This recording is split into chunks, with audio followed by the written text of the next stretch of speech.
My name is Alina. I'm in my 5th year of studies, and I'm in a major for bioethics philosophy with minors in sociology and Buddhism, psychology, and mental health.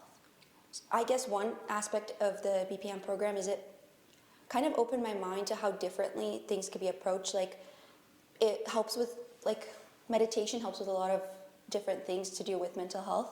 I think as a whole, learning about how in the West, we've adapted these practices into something that is more specifically used for getting better rather than the spiritual practice was very interesting. I think it's a little hypocritical, I don't know the right word, of giving workshops to students of realizing its benefits, but then saying that, oh, but we don't need the program.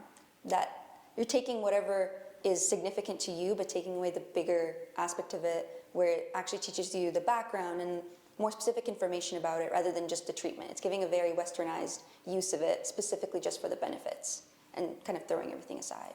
I really liked BPM 232, and we were examining Buddhism as a whole more, I would say, rather than its benefits. So there was a lot of things that stood out to me about the spiritual side of the practice, and specifically with dukkha and how viewing life in that kind of way is a little bit liberating. I think that's what makes it personal. It's learning about these things, and not just as material that you're learning, but as something that you could actually put into your life and change your perspective on different things that happen, and maybe not take some negative things as seriously and be better off in the end, I think.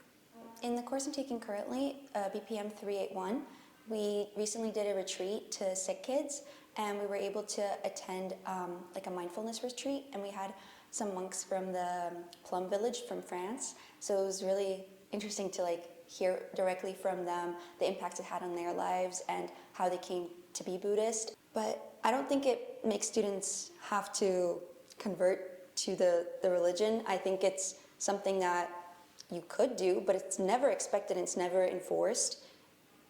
Other programs have assignments that you have to do. It's just an assignment. Let's say you have to meditate outside of the classroom. No one ever tells you have to convert to being a Buddhist. And I think their way of teaching, most profs I would say, is very informative.